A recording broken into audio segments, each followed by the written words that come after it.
मोदी जी के भक्त महाप्रभु हैं। संबित पात्रा ने दुनिया को अचंभित कर दिया ये कहकर कि महाप्रभु भगवान जगन्नाथ नरेंद्र मोदी के भक्त। किसने आपको हक दिया है कि हिंदू देवी देवताओं के लिए ऐसे तिरस्कृत करने का काम करें? जब कोहराम मचा तब झूठी माफी मांगने की बात कर रहे हैं, मैं उपवास करूंगा। मोदी जी के भक्त महाप्रभु हैं। संबित पात्रा को आप पार्टी से बाहर निकालिए। नरेंद्र मोदी को आज 24 घंटे में माफी मांग लेनी चाहिए। मोदी जी के भक्त महाप्रभु हैं। जब काम नहीं याद रहता है तो फिर नेता संबित पात्रा जैसी ही गलती करता है। जब शिक्षा, रोजगार और विकास की बातें नेताओं के लिए भूली बिसरी यादें हो जाती हैं, तो फिर भगवान को भी इंसान का भक्त बताने में संबित पात्रा जैसे नेता हिचकते नहीं। कभी कभी बड़बोलापन खुद ही इंसान के लिए जी का जंजाल बन जाता है। संबित पात्रा ने जगन्नाथ से बैर लेकर शायद यही बड़ी गलती कर डाली है। अनजाने में बाइट देते समय मैंने उसका उल्टा कह दिया कि मोदी जी के भक्त महाप्रभु हैं, वो सबसे बड़े देवता हैं। तो स्वाभाविक रूप से मुझे लगता है अनजाने में हुए एक स्लिप ऑफ टंग के लिए भी मुझे महाप्रभु जी से क्षमा याचना करनी चाहिए।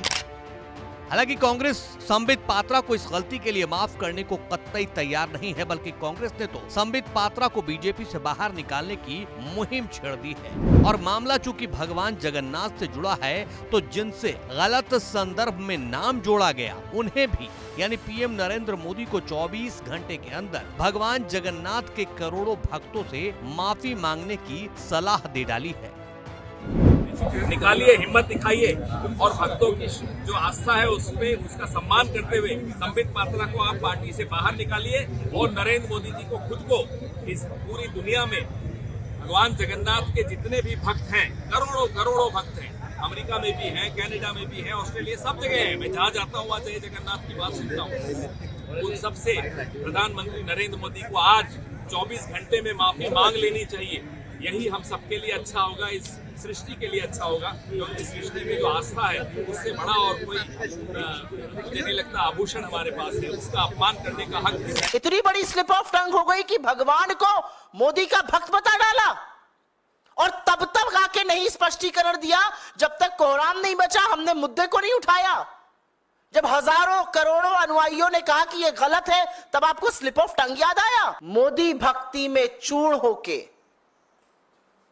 मोदी के अंधभक्त बनकर, घमंड और अहंकार में अगर हिंदू देवी देवताओं का अपमान करेंगे, हिंदुओं को, करोड़ों हिंदुओं की आस्था पर ठेस पहुंचाएंगे, तो चुप रहना संभव नहीं है।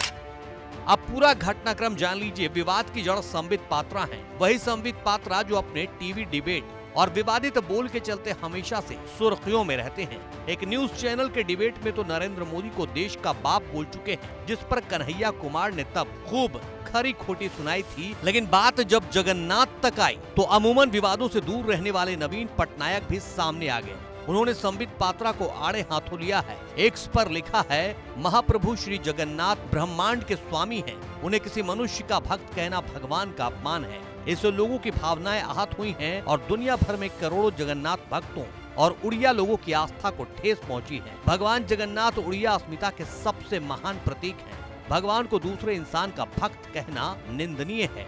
मैं भाजपा के पूरी से लोकसभा उम्मीदवार द्वारा दिए गए बयान की कड़ी निंदा करता हूं और भाजपा से भगवान को किसी भी राजनीतिक बयानबाजी से ऊपर रखने की अपील करता हूं। ऐसा करके आपने उड़िया अस्मिता को गहरी चोट पहुंचाई है और इसे ओडिशा के लोग लंबे समय तक याद रखेंगे और इसकी निंदा करेंगे। खुद को घिरता देख संबित पात्रा को अभी एहसास हो चला है कि गलती तो हो गई है, वो भी छोटी वाली नहीं, बहुत बड़ी वाली। इसलिए पश्चाताप के लिए उपवास भी ऐलान करके किया है, ताकि पूरी की सांसद वाली सियासी पारी शुरू होने से पहले ही खत्म न हो जाए। हम सब उड़िया वासियों के लिए और केवल उड़ीसा के लिए नहीं, मैं तो खुद उनका भक्त हूँ। पूरे भारतवर्ष और विश्व के लिए वो सबसे बड़े देवता हैं। तो स्वाभाविक रूप से मुझे लगता है अनजाने में हुए एक स्लिप ऑफ टंग के लिए भी मुझे महाप्रभु जी से क्षमा याचना करनी चाहिए।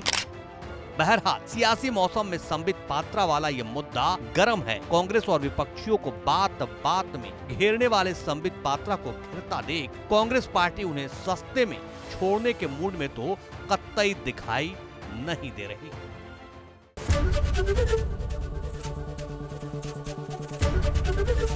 एबीपी गंगा, खबर आपकी, जुबान आपकी।